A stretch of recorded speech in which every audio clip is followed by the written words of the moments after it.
Balandi ya Congo direct.info masolo ya mboka otozo beta lelo na mwana mboka Emery Okundi secrétaire général ya FONIS cher ya président Olenga Nkoyi oyo bomoni boyebi malamu ete bazo lukisa ye na ndenge mwa ko sanate pa ya Bayini Congo yango na yeto ko aborder quelques points d'actualité mokolo ya lelo mbote mwana mboka Nixon mwana mboka betan masolo ya président Olenga Nkoyi nini komeli po azomona na te azawapi po mokili mobimba bazali kozela ba vérité.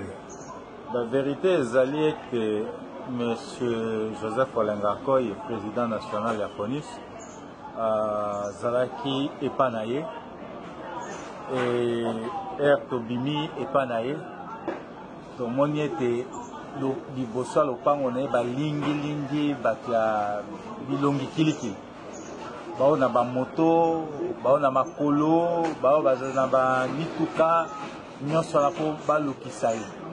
Alors jour toye ko se rendre compte que commissariat eza jour ba monaki to bimi na mutuka ba monne longine pa ba abando lokisai, abando landai. Nzamba sali que jour wana ndenge makambo elekaki eleki nango na ndenge ke bachaki maboko et donc monsieur Olenga Nkoyi ndenge tozoloba oyebi ndenge azalaka aza leader azali mais tozolinga nde toyeba mpo na nini bazolukisa monsieur Olenga Nkoyi au lieu que batindela ye une invitation en bonne et due forme, c'est-à-dire ceux qui procuraient Moutaza a besoin d'aller atindele invitation pour t'aider à répondre à bonne et due forme ou Mouto yazo lukaye atindela ye invitation pour t'aider à répondre à bonne et due forme au lieu la kotiaka bato ba service au bazar na habilité te bazala baza en civil ba makolo ba moto ba. Voilà la situation, M. Olenga Nkoyi azana ngoya mwana. Mais malgré ça, c'est pas ça de décourager. L'ite autozobeta, ils ont continué. Il y a solo l'ite ils ont continué, mais batu bali mokili mobimba elingeye banano état de santé ya mwana mboka Olenga Nkoyi. Est-ce que bisika ezali po balobi azomona te azoloba te santé na ezandenge nini? Non, état de santé physique nae, eza kitoko. État de santé même mental, oyaye, eza toujours kitoko. Et puis Joseph Olenga Nkoyi, eza leader, oya bandi na ki combattant. A bandi qui combattant, di na lenga komi na niveau ya komi comme leader, comme président de parti politique. Et donc makambo bazo sala oyo. À vivant ngo ndenge na ndenge donc eloko oyo ko vraiment oyo ko démoraliser ezate eloko oyo ko zonsa isima ezate eloko oyo ko sala en sorte que a reculer la combat oyo azo mener ezalité et donc moralement physiquement azana santé à bien ya solo tolo betana masolo ya meeting lobby déjà les 5 les lotos les 4 mo ki mo mingi parce que meeting ngo ça maintenu. Mais meeting est maintenu puisque biso toza ba légaliste. Biso toza ba légaliste tozo landande mama ya mibeko. Toko landa bimera batute. Oyo zoyo kao ba pekisa non, waneza bimera ya batu. Biso toza ba légaliste tozo landande constitution mama ya mibeko. Mais Tolandi gouverneur André Kembota le but la communiqué à pêcher le but rassemblement pour pêcher ta garantie mon côté oyo et qu'on l'accepte beaucoup, qu'on maîtriser, qu'on sait contenir Batunabino. Gouverneur, ce qui a le bindengwana à Tangana Mama Yamibeko, article 26, où il y a constitution, à Tanga à maîtriser en gros. Il y a une obligation, hein? Il y a que ça là été atteint batu, ba policier poté, ba encadrer manifestation ya biso. En fait, les biso tous a parti moko, tous a discipline, tous a tout pouvoir tango patriarche Zongakia. Tango Zongakia utaki poto. C'est des milliers de personnes, des Congolais. Est-ce que Mbembe Salema tout ça la meeting na triomphal le 31. Est-ce que Mbembe Salema et Salimate oyo bakomi kozwa prétexte lelo eza oyo bango moko basalaki po te bapakola biso mabe wana bango monde bamontaki yango eza bastratégie oyo bamontaki mais Dieu merci nzambe asali ete mokili mobimba eyebi ete bango nde basalaki yango. Ce que nous avons dit, bokobanga te bino tout bokozala na terrain. Non, tobangani. Tobangani na loko akobanga ezate. Biso toza ko exercer ba liberté fondamentale oyo eza na mama ya mibeko. Eza consacré na mama ya mibeko. Toya kobangani. Il y a solo balandi biso na Congo direct.info boyiki honorable mbeka confirmer que meeting ekozala lobby les 5 moto akobanga sa moninga azalité bakozala sur place. Mais moi na mboka actualité mosusu toyoki ete rassemblement bakomi kobeta masolo na nkokuna majorité oyo moto azosangisa bango nde senko eza ndenge nini mpo bato balingi bayeba mwa vérité place wana ndeko. Président, il y a rassemblement, il y a comité de sages, il y a rassemblement, et c'est loba, asa loba, mbala nambala. Rassemblement, et c'est loba, mbala nambala. Biso toza pour la non-violence. Et donc, vertu à dialogue fait partie à la valeur au biso toza pour privilégier.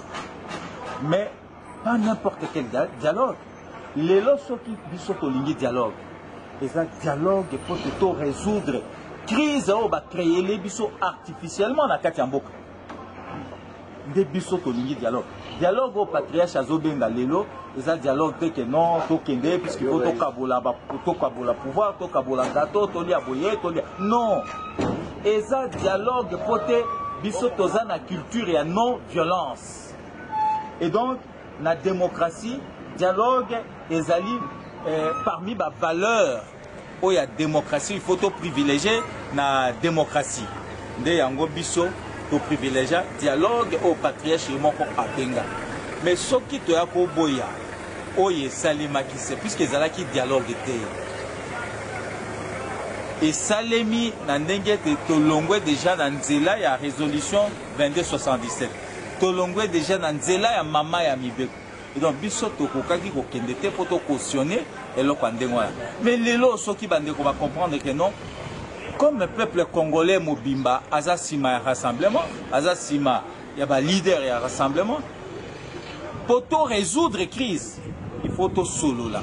Et puis surtout ça, ma solo, donc ma bezate, à condition qu'ils aient réellement ma solo pour tout absorber, tout résoudre la crise autozanamo. Au lieu qu'ils aient ma solo, pour te kende to kabola poste ngana koma boye ngana koma ndete okai bandeko bakende ki na monologue oya camp militaire okai yo moko akongo non bisu photo zo boye poso ezala bisote eloko ane linga esi bate bisu photo zo primature bisu non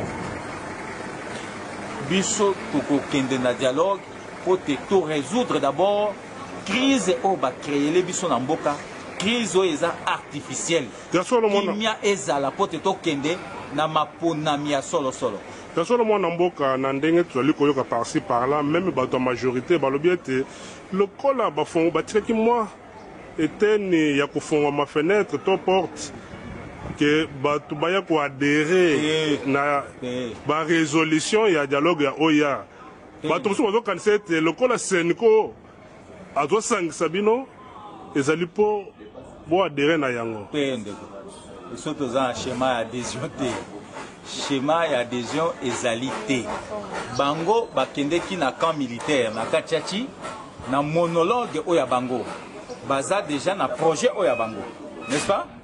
Biso bato toza na kati ya rassemblement, tosala ki conclave, toza déjà na projet oya biso.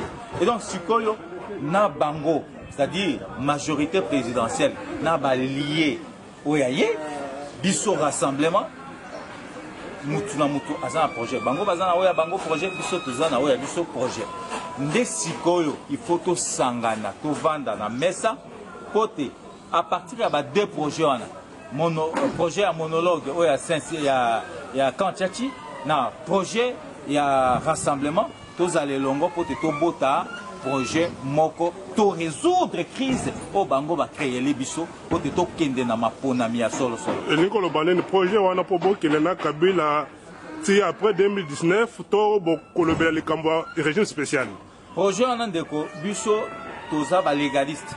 Oui que dialogue est vendu likolo à résolution 2277. Et donc projet wana ko la conforme na mama ya miboko ya biso d'abord pe na résolution 2277.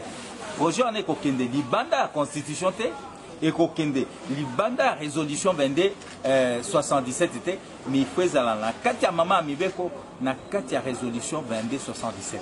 Ya solo moi namboka na kati ya résolution mikolopezo kende le 19 kala mingte dans plus ou moins 45 jours. Au monite que bon mata bokita bokendera au-delà. Sikoso boké au-delà pour ça la nuit. Ndeko. Yango de photo solo là. Ma solo ana il faut siko biso banso to définir ndenge tokoki kosala po to buka mama mibeko te. La régime spécial. Voilà tina ma solo. La régime spécial j'appelle constitutionnel était. Régime spécial elingi kolobani. À partir du moment où il fallait par exemple va convoquer corps électoral le 19 septembre pour que dans 3 mois, dans 90 jours, ndenge mama mibeko lobby, hein, to kende na mapona mi amokonzi ya sika ya mboka et ça limité na ndenge maso bango bazo sala pote ba buka mama mibeko to longwe déjà na katikati ba faire dérailler moi muke mama mibeko biso to sengi na combo ya régime, peut-être régime spécial dans les obangisa. Mais lingi kolobanini, régime spécial et lingi kolobaete, tout ça en sorte que tout zonga nanzila ya mama ya mibeko. Voilà le qu'on a dit puisque tout déraillé déjà. Le fait que va convoquer les 19 septembre, va convoquer corps électoral, déjà tout déraillé. Alors, régime spécial et lingi kolobanini, tout ça en sorte que tout zonga la mama ya mibeko. Puisque tous les sous la constitution, il faut tout ça en sorte que tous zonga la constitution. Nanzela maman mibeko. Peut-être combo des obangis, mais elingi kolobake tous zonga la maman mibeko. Mais pour nous, beaucoup de matin qui ont ça la transition. Pour ceux qui Kabila est invité, bonjour attaquer on ça la transition. Ndeko. On a ingate tout le bama sola bat. Tous le bama sola République démocratique du Congo. Ya solo mwana mboka mairie.